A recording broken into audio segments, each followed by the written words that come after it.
This is Nightline, your tie line to the world, and this is Walter O'Keefe. Tonight, a visit to worlds strangely different from ours, the world of the future, the world of X-1.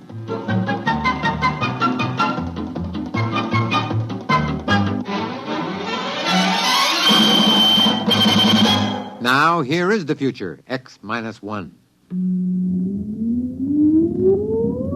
Countdown for blast off. X-5, 4, 3, 2, X-1, fire.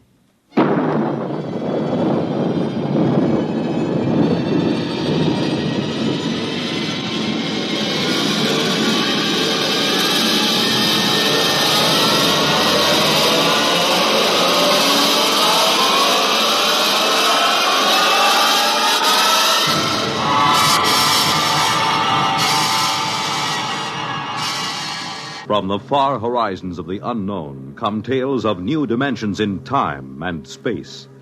These are stories of the future, adventures in which you'll live in a million, could be years, on 1,000 maybe worlds. The National Broadcasting Company, in cooperation with Galaxy Science Fiction Magazine, presents X-1.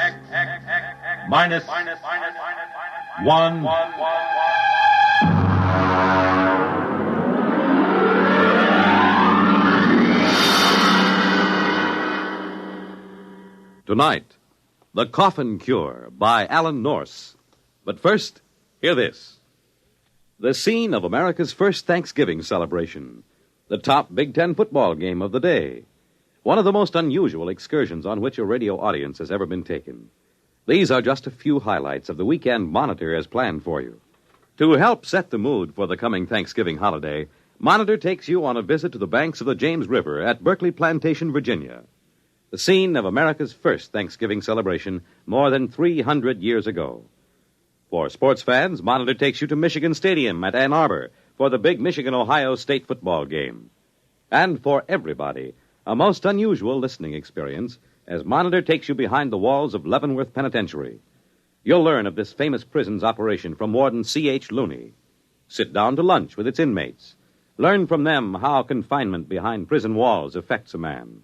Learn of their opportunities for rehabilitation. There'll be celebrities, music, news, and sports. All on Monitor all weekend long, beginning Friday night over most of these NBC stations.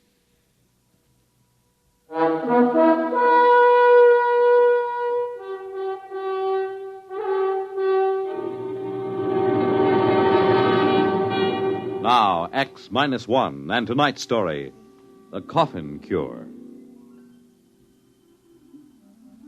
I saw the headlines on the way downtown in the morning. Common cold cured.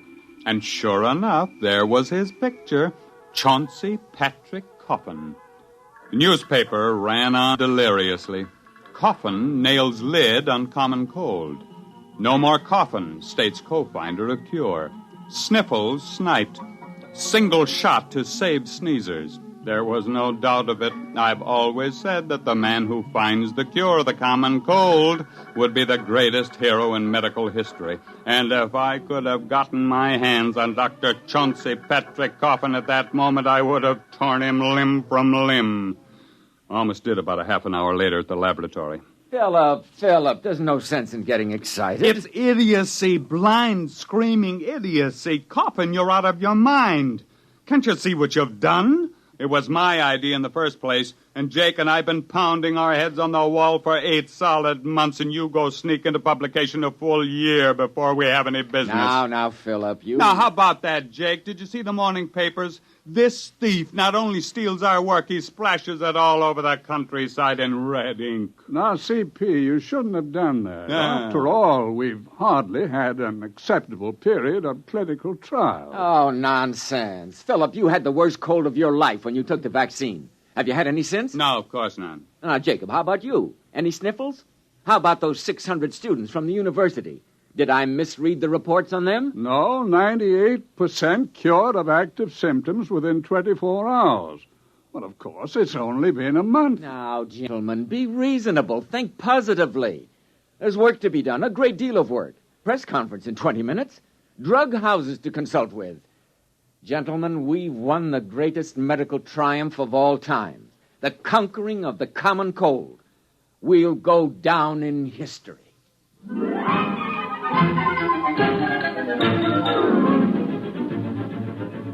He was right on that point, at least. We did go down in history. Of course, it was the biggest story of the year. In medical circles, it was called the Coffin Multicentric Upper Respiratory Virus Inhibiting Vaccine. Newspapers just called it the Coffin Cure. The men from the government bureaus came first, and then 17 pharmaceutical houses descended with production plans, cost estimates, colorful graphs. One laboratory promised a vaccine in 10 days. Another guaranteed it in a week. The first actually appeared in 3 weeks and 2 days to be soaked up in 2 hours by a thirsty sponge of cold, weary humanity. Express planes were dispatched to Europe, Asia, Africa with a precious cargo. 1 million needles pierced 1 million hides, and with a huge convulsive sneeze, mankind stepped forth into a new era.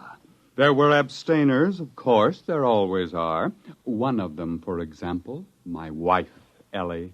Now, Phil, you can talk all you want to. I don't want any cold shots. You've had this cold for 2 solid months now. There just isn't any sense to it. I don't want any cold shots. But why not? Just one little needle. You hardly feel it. You know I don't like needles. Oh, Ellie.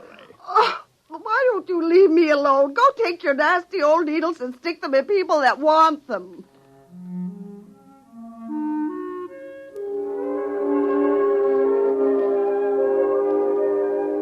I woke up once that night and listened to a parade of sneezes from Ellie. I rolled over and frowned to myself. It was ignominious in a way. The wife of one of the cold cure discoverers was refusing the fruit of all those months of work. When I woke up in the morning, I thought I was suffocating. Hey, Ellie! Ellie! I'm choking! Ellie! What did you do? Hey, what's burning? Hey, Ellie! Somebody's burning down the house! Oh, what are you talking about? It's just the toast. I burned it. Well, it's awful.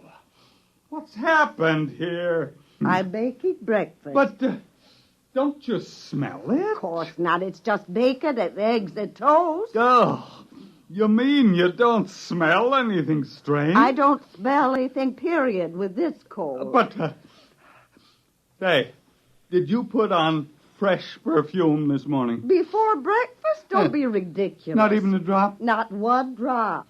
This must all be in my mind, or I'm imagining things, that's all. I'm working too hard.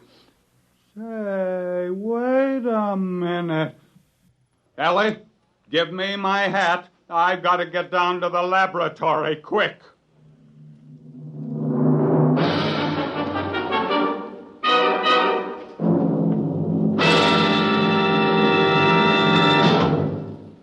You're listening to The Coffin Cure, tonight's attraction on X-1. 11 million victims, adults and children alike, beg you to break the grip of the crippler, arthritis. Advances in medical science have made possible the cure of many diseases, but further research is necessary to break this grip, to find the cause and the cure for man's oldest, most crippling disease. Let's give arthritics a chance. Help relieve their suffering now, and help find the cure that will end this terrible disease for all time. Your contributions will support a double-barreled attack on arthritis, a fight in which more research and better treatment are brought to bear on one of the great menaces to our nation's health. Please join the campaign to destroy arthritis, to break the grip of the crippler. You can do your part. Please give to your local arthritis fund.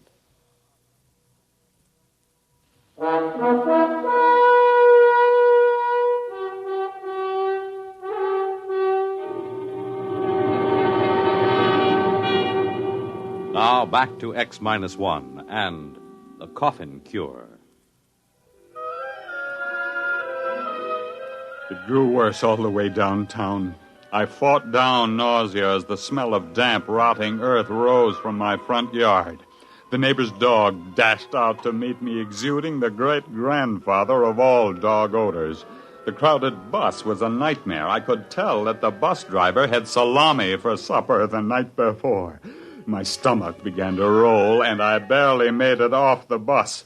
I met Jake Miles at the laboratory. Did Coffin come in yet? Oh, he's in there. He's got the door locked. You got it, too? Yeah, Coffin!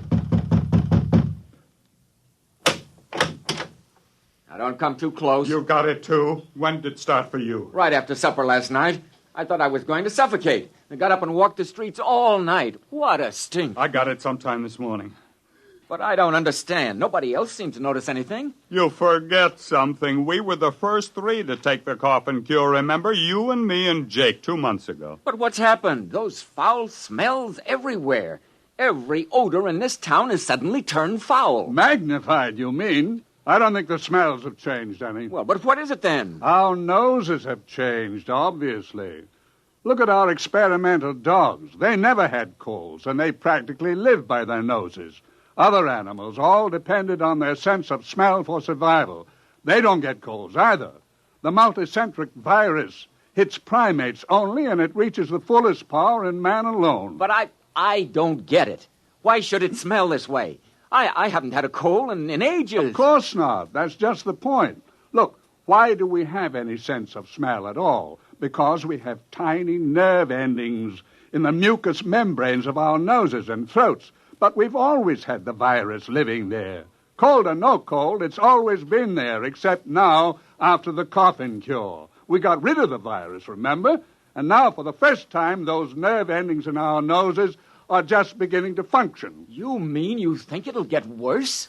And worse, and still worse. Now, we're all in this together, Phil. It was your idea in the first place. You said so yourself. You can't leave me now. You can't. You can. You better answer your phone. Hello. I'm busy, and I can't see anyone, and I can't... What? Oh. What is it? There's a line of students outside the building. They're waiting to see me. Oh, Jake, Phil, they'll hang me. You've got to help me. Send down to the freezer and get all the live cold virus we can find. Get us some inoculated monkeys and a few dozen dogs. But you've got to help me. You've got to help me. And stop sniveling. You're the big publicity man around here. You're going to handle the screaming masses, whether you like it or not. We've got to find out how to catch the common cold again if we have to die trying.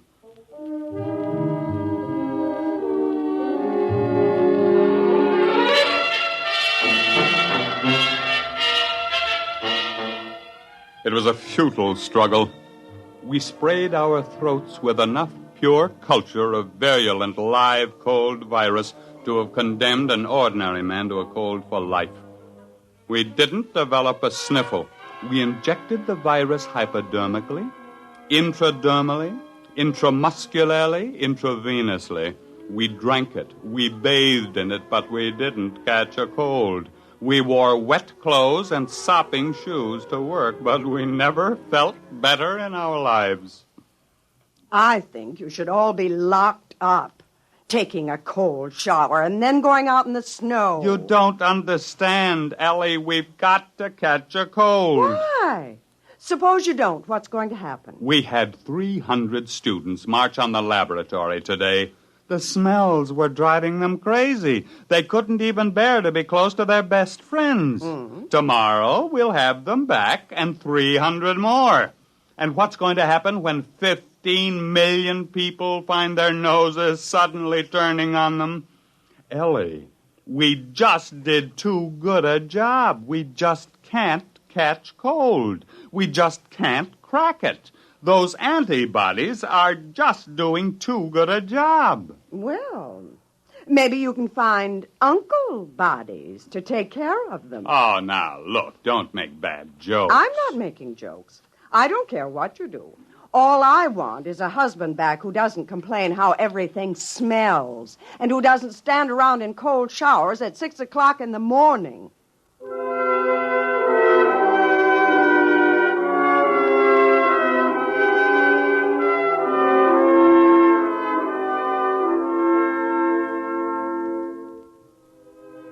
In the morning, Jake, Coffin, and I had a conference in the lab. Go out there anymore. I can't see those students. I've begged for time. I've promised them everything but my upper plates. I can't face them again. I just can't. We only have a few days left. There were 15 million antivirus shots given in the past 3 months, at least. Say, if we don't come up with something, we're gonna. You know what I think? I think we've been prize idiots. We've gotten so rattled we haven't used our heads. And all the time it's been sitting there blinking at us. What are you talking about? Ellie said it this morning. Uncle bodies. Oh, he's cracked. He snapped. No, I'm dead serious.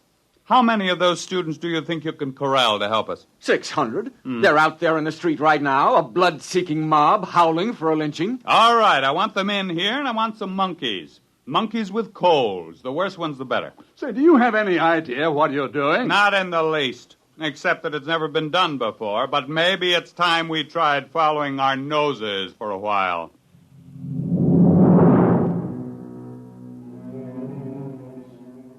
The tidal wave began to break 2 days later. Only a few people here, a dozen there, but we could tell it was coming. At the laboratory, the doors were kept barred, telephones disconnected. Jake rigged up some small gas masks, but it didn't do much good. But the work went on in spite of the smells, and you have no idea what a truckload of monkeys smells like, magnified 10,000 times. We had coal-ridden monkeys, sneezing, coughing, weeping, wheezing monkeys by the dozen. Culture trays bulged with tubes. Each day, 600 angry students holding their noses paraded through the lab, arms exposed. At the end of the week, half the monkeys were cured of their colds and couldn't get them back. And the other half had new colds and couldn't get rid of them. That meant we were on the right track. And then, 2 days later, Jake came into the laboratory triumphantly. Jake, what's the idea of bringing that dog in here? I've got 6 nose plugs, and they still don't do any good. But look at that puppy. Look at it. Watch him carefully. You hear? He sneezed. He's got a cold. That's the first dog in history that ever got a cold. And we've won.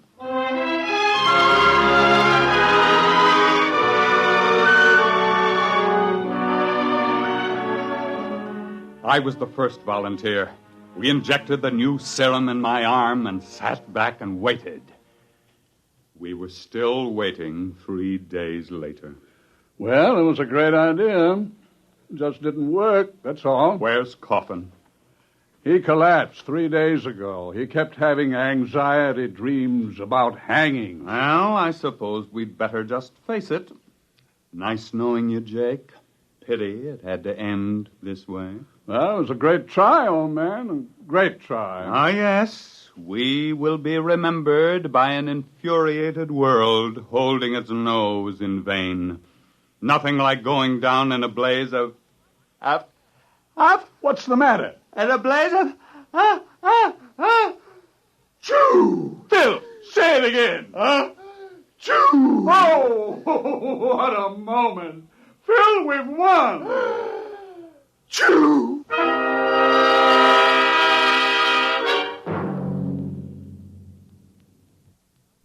Now, just keep your feet in this warm bath, Phil, and drink plenty of hot lemon juice. You'll be all right. You see, it was your idea, the uncle bodies.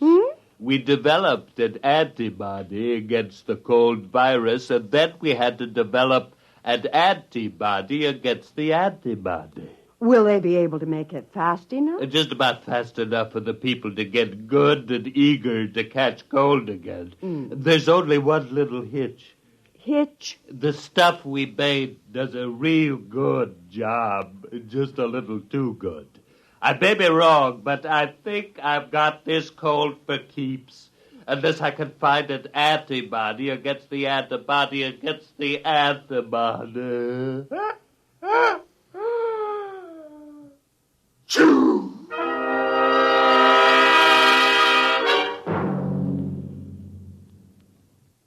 Fred Collins again, and I'll have another word about X-1 in a moment.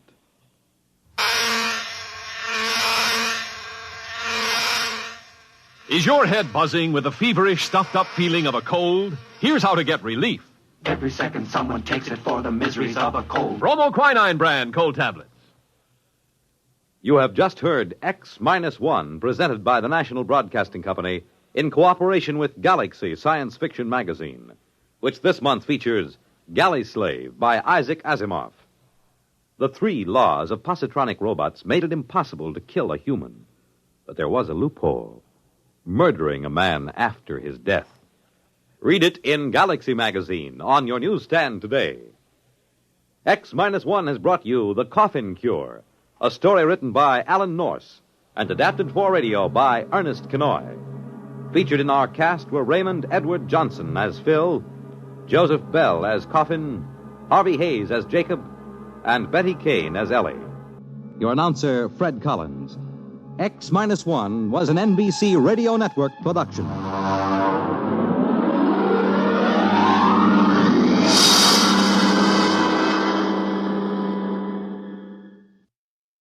There's excitement in the air at night, and Nightline brings it to you. Hear Nightline with Walter O'Keefe, next on most of these NBC